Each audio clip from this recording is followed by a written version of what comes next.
네, 나와 나눈 대화나 사건이 동의 없이 세상에 공개된다면 또는 SNS에 올렸던 글들이 나도 모르는 사이에 출판물이 된다면 때문에 숨기고 싶었던 부분까지 세상 모두가 알아버린다면 여러분은 어떻게 하시겠습니까? 최근 타인과의 사적 대화를 소설 속에 무단 도용해 출판된 소설집이 판매 중단까지 되는 사태가 발생했습니다. 이후 실생활과 문학작품의 경계를 두고 논쟁이 오가고 있는데요. 관련해서 자세한 이야기 나눠보겠습니다. 함께 이야기 나눌 분 모셔보죠. 김성신 출판평론가와 함께합니다. 안녕하세요. 네, 안녕하세요. 아침에 또 비도 왔는데 네. 이렇게 상암 Y텐까지 와주심에 감사드립니다. 네. 김봉곤 작가의 첫 소설집 여름 스피드와 단편 그런 생활이 실린 2020 젊은 작가상 수상 작품집이 사적 대화의 무단 도용 문제로 판매가 중단됐습니다. 일단 어떤 일입니까? 네. 좀 간단하게 설명드리자면 사적 대화, 무단 인용 논란 이렇게도 부를 수 있겠는데요. 예. 이 소설가 김봉곤 씨의 단편 소설입니다. 그런 생활이라는 이 작품에 자신의 실존 인물입니다. 지인인 한 여성과 이 사적으로 나눈 그런 성적인 대화를 동의 없이 인용했다. 이런 논란에 휩싸인 겁니다. 예. 여기에 이어서 지난 18년 그러니까 2018년에 출간된 김봉건 작가의 첫 소설집의 표제작입니다. 여름 스피드라는 작품에서도 예. 이와 비슷한 거의 비슷한 그런 가해를 했다 이런 주장이 또 연이어서 같이 제기가 됐고요. 그러니까 자신을 김봉건 작가의 소설 여름 스피드의 등장인물 영우다 이렇게 이제 밝힌 한 남성이 이 소셜 네트워크 서비스에 글을 올려서 제가 김봉건 작가에게 수년 만에 연락하기 위해서 전달한 페이스북 페이지 메시지 역시 동일한 내용과 맥락으로 책 속에 그 한 일부분, 그러니까 책 속에 도입부가 됐다. 그러니까 그대로 인용이 된 거죠. 그래서 저에게는 소설 속에 등장한다라는 어떠한 동의 절차도 없었다 이렇게 주장을 했습니다. 그래서 그의 글을 읽고 당혹감, 분노, 모욕감을 느꼈고 그런 생활이라는 작품에 나오는 이 여성의 문제 제기를 보고 자신도 피해 사실을 공개할 용기를 냈다 이렇게 이제 최근에 밝혔죠. 예. 그런 생활에 등장한 지인 여성의 카톡 내용이 거의 원고지 10매 정도 됐다고 하는데 네. 그러면 굉장히 많은 양 아닙니까? 그렇죠. 양이 사실 절대적으로 문제가 되지는 않지만요.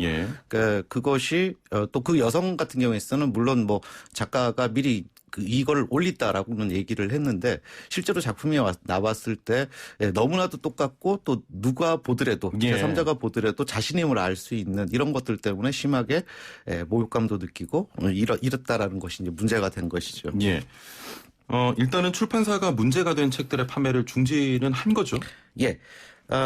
이제 소설집 여름 스피드와 그런 생활을 이제 수록했던 2020 제11회 젊은 작가상 수상 작품집을 낸 출판사 문학동네 그리고 그런 생활이 실린 두 번째 소설집입니다. 시절과 기분을 낸 이 출판사 창비가 지난 17일 이 피해자와 독자들에게 사과의 뜻을 표하면서 해당 단행본들의 판매를 중지한다 이렇게 밝혔습니다. 예.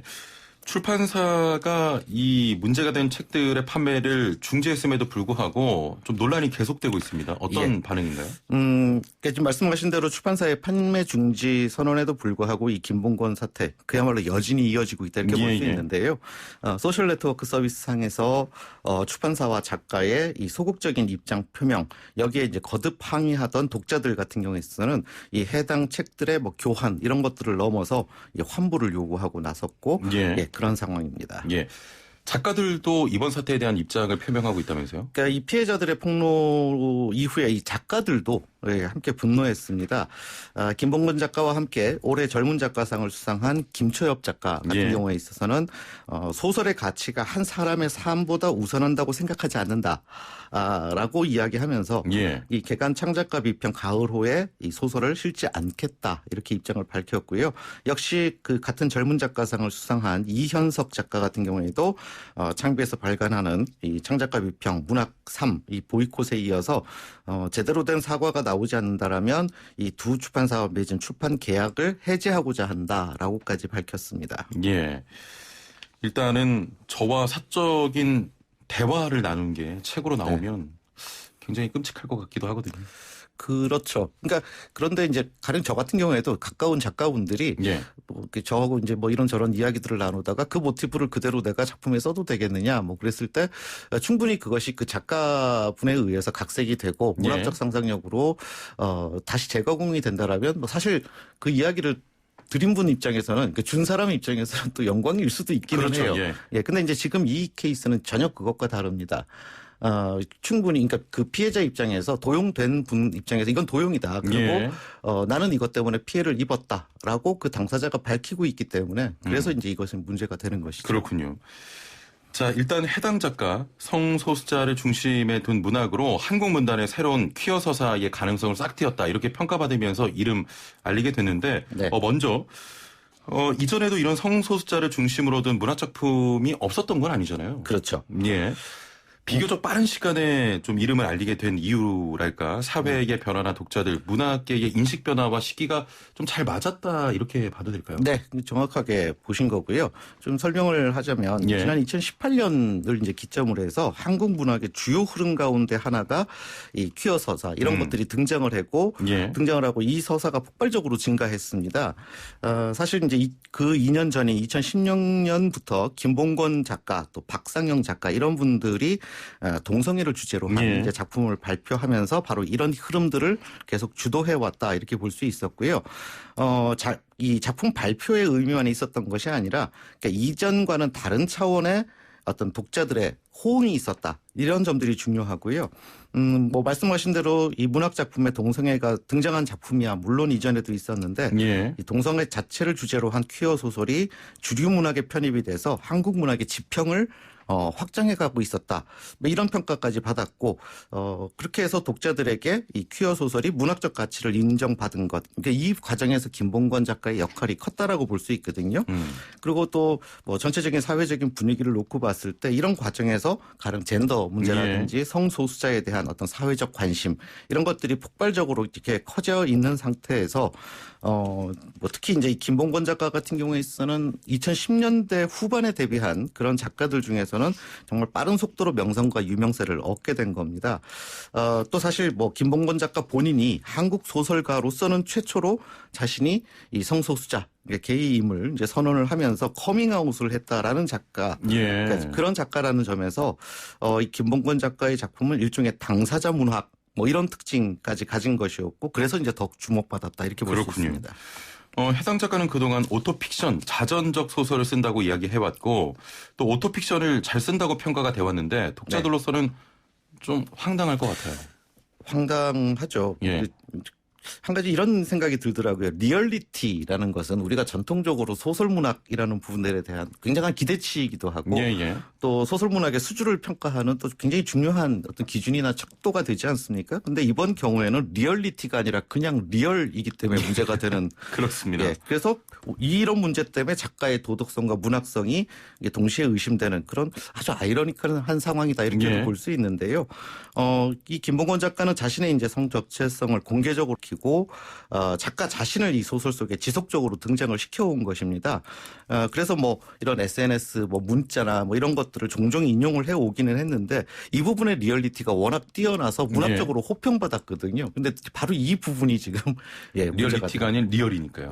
문제가 된 겁니다. 예. 이번 사건을 계기로 오토픽션 이런 단어가 많이 들리는데 이게 정확히 어떤 장르입니까? 뭐 하나의 문학적 기법이라고 볼 수 있는데 문학계에서는 이런 작법을 두고 작가 자신의 경험과 이 픽션, 그러니까 소설의 경계를 모호하게 한, 의도적으로 모호하게 한 오토픽션이다. 이렇게 명명을 했고 이것이 아주 신선하고 의미 있는 문학적 기법이다. 이런 식으로 사실 독자들에게 설명해 왔거든요. 이 오토픽션, 자기 자신을 의미하는 그리스어 어원의 그 오토 라는 단어 그리고 또 허구를 뜻하는 픽션을 조합한 단어 그러니까 자전소설이라는 말로도 쓰일 수 있는데요. 그러니까 자서전과 소설의 중간 지대쯤 위치하는 이런 이제 문학의 오토픽션이라고 할 수 있습니다. 그러니까 뭐 쉽게 얘기해서 자신의 삶의 경험을 직접 소설 안에 녹여 넣은 작품이라고 볼 수 있는데 이 오토픽션은 작가의 경험을 기반으로 하고 있기 때문에 굉장히 이 부분 때문에 강력한 그런 흡입력을 갖기도 하지만 또 현실과 허구의 줄타기라는 긴장이 이렇게 작품 외적인 부작용을 낳기도 합니다. 이게 작품에 등장한 주변 인물들의 사생활 침해 논란 이런 것들이 사실 지금 뭐 우리나라에서만 벌어진 일이 아니고요. 예. 뭐 외국에서도 간혹 벌어졌던 일이기도 합니다. 일본의 법정에서는 비슷한 상황에 대해서 또 전혀 다른 판결이 있었다고 알고 있는데, 네. 예, 어떻게 판결이 났습니까? 뭐 가령 우리나라에서는 판결이 이제 그 2007년도 소설가 공지영 작가 전 남편이었던 분이 사생활 침해다 이렇게 소송을 했는데 이렇게 패소했죠. 그러니까 소송을 하신 분이 그래서 이 작가로서 문제가 없다 이런 판결이었는데 말씀하신 대로 일본에서는 사생활 침해 문제 제기 거의 같은 사안인데 소설 판매 금지와 위자료 배상 판결이 나기도 했습니다. 이 제일동포 소설가인 유미리 씨 작품이었는데요. 이 지난 1994년 이 제출된 이 출판 금지와 위자료 청구 소송에서 재판부가 피해자의 손을 들어줬죠. 아, 그렇군요. 일단 우리나라에서는 작가의 편을 들어줬다면 일본에서는 피해자의 편을 좀 들어줬다 이런 판결이었죠? 그렇습니다. 표현의 자유가 있다 해도 개인의 일상생활에 피해를 끼쳐서는 안 된다라는 그런 법 취지를 그 당시 함께 밝히기도 했습니다. 오토픽션, 뭐 자전소설 등으로 이름까지 좀 불려질 정도면 오랜 세월 많은 작가들이 이런 표현법을 써오지 않았을까요? 그렇죠. 그러니까 어떠한 사실 뭐 그런 문화적 기법이라는 것들은 충분히 용인될 수 있는 것들이지만 어떠한 자유도 타인의 피해나 고통 위에 올라설 수는 없지 않겠습니까? 그렇습니다. 그러니까 법적으로는 피해 당사자가 자신의 뭐 피해나 고통을 입증해야 한다 이런 어려움은 현실적으로 있겠지만 어쨌든 원칙은 그러하다라는 겁니다. 그래서 뭐 자신을 소설 속 영우다 이렇게 이제 밝힌 이 최근에 B 씨 같은 경우에 쓰는 입장문에서 이 오토픽션이라는 이름하에 행해지고 있는 지극히 개인적인 욕망의 갈취가 여전히 실제하는 인물들에게 가해가 되고 있다는 사실을 공론의 장에서 다시금 알리고 싶었다 이렇게 밝히기도 했습니다. 그렇군요. 자, 몇 가지 문제가 이야기가 되고 있는데 특히 이번 사건의 경우에는 당사자 동의 없이 실생활을 날 것 그대로 소설에 옮겼고요. 그로 인해 피해를 호소하는 사람이 등장을 했습니다. 무엇보다 좀 피해자가 있는 이상 표현의 자유로 이야기하기에는 어렵지 않냐 이런 또 의견들이 많은데 어떻게 보십니까? 그렇습니다. 그러니까 이번 김봉곤 작가의 사태의 경우에는 문학이라는 외피를 쓰고 저지른 무분별한 재현 혹은 뭐 재현도 아닌 사실상의 뭐 사실 적시 뭐 이런 것들을 통해서 누군가가 분명히 고통과 피해를 지금 호소하고 있거든요. 이제 이렇다라면 당연히 여기에 대한 어떤 책임감, 사회적인 책임감을 느껴야 되고 법적인 책임도 여기에 따라서 져야 하는 것이 아닌가 이렇게 봅니다. 자, 문학 작품을 좀 베끼게 되면 표절임을 알기 때문에 조심은 하지만 기타 블로그나 SNS 등을 참고할 때는 저작권으로 인식하지 않기 때문에 무단 도용을 하는 게 아니냐 이런 의견들도 많은데요. 과거와는 달리 좀 블로그나 SNS 등도 저작물로 인식해야 되는 거 아닙니까? 네, 당연한 말씀이고요. 저작권이라는 걸 생각해 보면 얼핏 보면 창작의 범위를 좀 좁히는 것 같이 느껴집니다. 하지만 본질은 자유롭고 의욕적으로 많은 사람들이 창작할 수 있는 최소한의 기반이기도 하거든요. 그러니까 애쓴 자신의 창작물이 타인들에게 무단으로 이렇게 도용이 되는 것이 그저 이렇게 법적으로 보호가 되지 않고 방치된다라면 사실 누가 창작을 할 수 있겠습니까? 그렇습니다. 그래서 이런 면에서 보면 저작권법은 그야말로 현대 문명을 떠받치고 있는 그런 가장 중요한 법 중에 하나다. 이렇게 이제 볼 수 있고요. 말씀하신 대로 블로그나 SNS에 사실 너무나도 많은 글들이 올라오는데 이게 창작물인지 누군가를 인용한 건지 재인용한 건지 사실 알 수가 없어서 이 때문에 저작권에 대한 경각심도 함께 희박해지는 경우가 있는데요. 실제로 한국의 법원들도 실제 그 판결에 있어서는 SNS나 뭐 이런 곳에 블로그에 올라가 있는 글을 무단 도용했을 때 벌금형을 선고를 하고 있거든요. 여기에 대한 좀 더 저작권법에 대한 어떤 개념도 좀 가져야 될 필요가 있고요.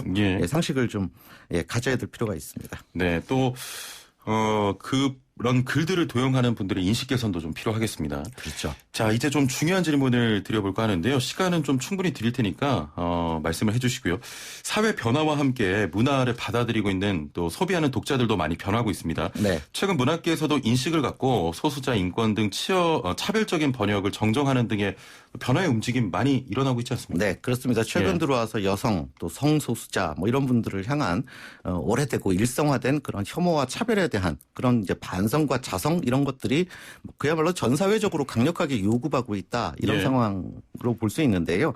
한국에서도 이제 공론의 장으로 들어온 페미니즘 논의 이런 것 등으로 인해서 이전과는 전혀 다른 차원의 어떤 새로운 인권 감수성 이런 것들이 필요해졌고 지금 이번에 이 김봉건 사태도 바로 이것을 상징적으로 드러내는 사건이라고 볼 수 있거든요. 예. 그러니까 이전의 작품이라고 하더라도 그 안에 어떤 차별이나 혐오에 문제가 숨어 있다라면 그것을 시대적 감수성, 지금의 감수성에 맞춰서 다시 검토하는 작업들 반드시 필요할 것으로 보고요. 예. 뭐 이것은 사실 문학계뿐만이 아니라 문학계 전반에서도 필요한 일이 아닌가 싶습니다. 그러니까 아직 본격화되지는 않았지만 이 혐오와 차별에 대한 정정을 시도하는 시도하는 것 이 예. 자체는 어떤 식으로든 의미가 있지 않나라는 생각이 듭니다. 예. 이번 사건을 두고 독자들은 물론 작가들까지 실질적이고 구체적인 사과 없이 보여주기식 대처다 이런 지적도 많습니다. 작가 개인의 문제가 아닌 출판사 또 문단에서도 반성과 자성이 필요하다 이런 의견인데 이번 사건도 좀 변화를 위한 움직임으로 이어져야 되지 않겠습니까? 뭐 각계 그 어떤 비판 또 뭐 반성 또 자성 이런 것들을 요구하는 이런 것들이 이제 계속 이어지고 있는데 예. 사실 그 최소한 피해 당사자가 문제를 제기했을 때 어떤 식으로든 그 문제를 해결하기 위해서 사실 출판계라든지 이런 곳이 먼저 나섰어야 되는데 예. 사실 독자들의 요구에 뒤따라가는 모습을 보이고 있는 것 이런 점들을 봤을 때 좀 여러 가지로 안타까움이 있다라고 예. 뭐 저도 그렇게 생각하고요. 많은 분들이 그렇게 지금 생각을 하고 있습니다. 예. 자, 이번 사건도 좀 변화를 위한 움직임으로 이어져야겠습니다. 자성에 대한 요구는 있지만, 사실 이런 부분도 의문이 듭니다. 이번 사건 계기로 문단이나 출판계에 좀 의미 있는 변화가 실제로 일어나겠습니까? 뭐 아무 변화야 없지는 않겠지만 사실 예. 이런 자성 요구에도 문단과 출판계가 근본적인 해결책을 찾기는 힘들지 않겠는가 저는 그렇게 봅니다. 예. 왜냐하면 현재 문단 권력과 출판 자본이 아주 긴밀하게 연결돼 있는 상황이거든요. 그러니까 출판 자본에 유리한 쪽으로 작가나 어떤 작품의 문학성을 뭐 판단해주는 그런 구조들도 분명히 있습니다. 그래서 반성과 자성을 통해서 대안을 만들어야 한다라면 예. 그야말로 이 자본으로부터 완전히 독립한 문단 내의 어떤 목소리 이런 것들이 필요하다라는 건데 뭐 출판 자본을 등에 업고 또 문단의 권력이 된 그런 뭐 존재들이 자신의 기득권을 쉽게 포기하지는 못하지 않겠느냐 이렇게 예. 보이고요. 그래서 현실적으로는 당장의 뭐 어마어마한 변화와 개선 이런 것들은 사실 저는 개인적으로 좀 회의적으로 보고요. 예. 다만 이런 구조적 모순과 한계에 대한 이런 뭐 독자들도 그렇고 지식인 사회에도 그렇고 이 끊임없이 문제 제기가 계속될 때 어느 시점 어떤 특이점을 지나게 되면 그 이후에 도약적 발전이 만들어질 수도 예. 있지 않겠는가 이렇게 봅니다. 자, 마지막으로 질문 드리겠습니다. 사실 문학계는 우리 사회의 변화에 대한 또 주제의식을 던지는 역할을 하기도 했습니다. 문학계의 어떤 힘이자 역할이었는데 네. 이번 사건을 계기로 문학계도 사회에 어떤 역할을 할지에 대해서 조금 좀 생각해 봐야 되지 않겠습니까? 예, 뭐 문학계를 포함해서 이른바 지식인 사회 같은 경우에서는 이제 이렇게 좀 보시면 좋을 것 같아요. 예. 어떤 논란이 있으면 논란 자체를 문제시하거나 이렇게 생각하시는데 사실 논란은 논쟁일 수도 있고요. 그 논란이라는 부분들이 뭔가 생산적이고 뭔가 개선되는 데 있어서 도움이 되는 그러한 논쟁으로 이어진다라면 그건 굉장히 예. 건강한 일이지 않습니까? 끊임없이 사회에서 어떤 논의들이 있어야 하는데 저는 그래서 이 사건이 그저 아무 일 없었던 듯이 덮이는 것이 아니라 예. 특히 오히려 문학계와 뭐 출판계가 힘을 합쳐서 지금 이 문제를 이제 계기로 더 많은 논의들을 좀 더 심도 깊게 논의하는 그런 계기로 활용하는 것이 훨씬 더 생산적이지 않겠느냐. 우리 사회를 위해서 기여하는 궁극적인 방법이 아니겠느냐 이렇게 예. 생각을 합니다. 그렇게 되기 위해서 평론가님도 두 발로 열심히 뛰어주셔야겠습니다. 네, 열심히 하겠습니다. 자, 오늘 말씀 감사합니다. 네, 고맙습니다. 네, 지금까지 김성신 평론가와 함께했습니다.